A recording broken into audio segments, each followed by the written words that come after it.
Shalom, saudara kasih Tuhan, kembali kita pagi hari ini dalam renungan pagi dan kita akan membahas satu tema, yaitu keburukan Yusuf membawa dalam proses Tuhan. Artinya bahwa setiap orang itu akan diproses Tuhan, menyingkirkan hal-hal buruk sehingga kita bisa dipakai oleh Tuhan. Dan pagi ini kita akan melihat hal-hal buruk apa yang terdapat di Yusuf sehingga dia begitu diproses, dimasukkan sumur, dijual, dan lain sebagainya. Saudara yang kasih Tuhan, kita ingat seorang hamba Tuhan besar yang bernama Musa. Dia dibesarkan di Mesir, dia punya hikmat Mesir, tapi ada bagian yang Tuhan mesti proses supaya bisa dipakai Tuhan.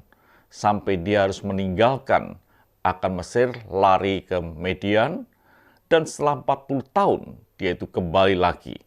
Dan firman Tuhan berkata di dalam Kisah Para Rasul 7 ayat yang ke-30, dan sesudah 40 tahun tampaklah kepadanya seorang malaikat di padang gurun, Gunung Sinai, di dalam nyala api yang keluar dari semak duri.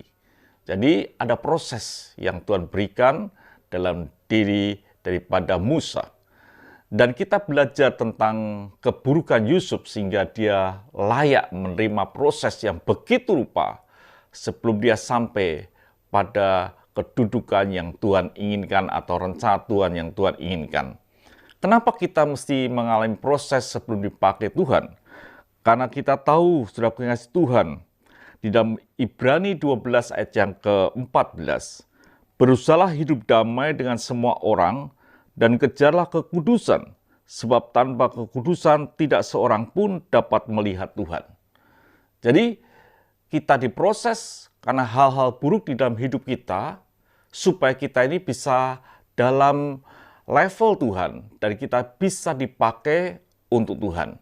Karena tanpa kekudusan tidak seorang pun bisa melihat Tuhan.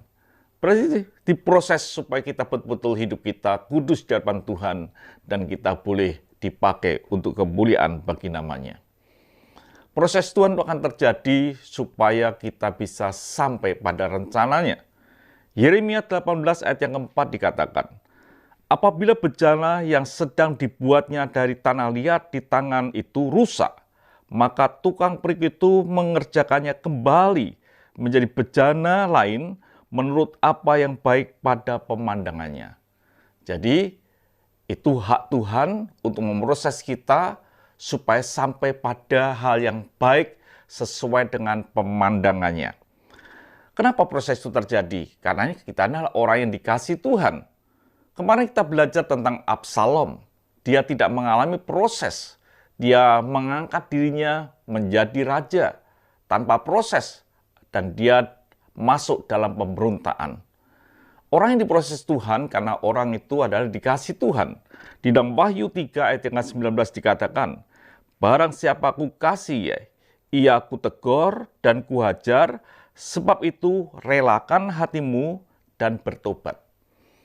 Jadi ketika kita ini diproses Tuhan, dua bagian yang harus kita kerjakan atau kita miliki ada kerelaan dan bertobat. Karena kita ini adalah orang yang dikasih Tuhan, supaya hidup kita sampai pada level Tuhan, dan Tuhan bisa pakai sesuai dengan rencana dan kehendak-Nya. Jadi saudara kasih Tuhan, kita akan belajar di hari mendatang tentang keburukan Yusuf, sehingga dia ini diproses oleh Tuhan. Mari kita berdoa.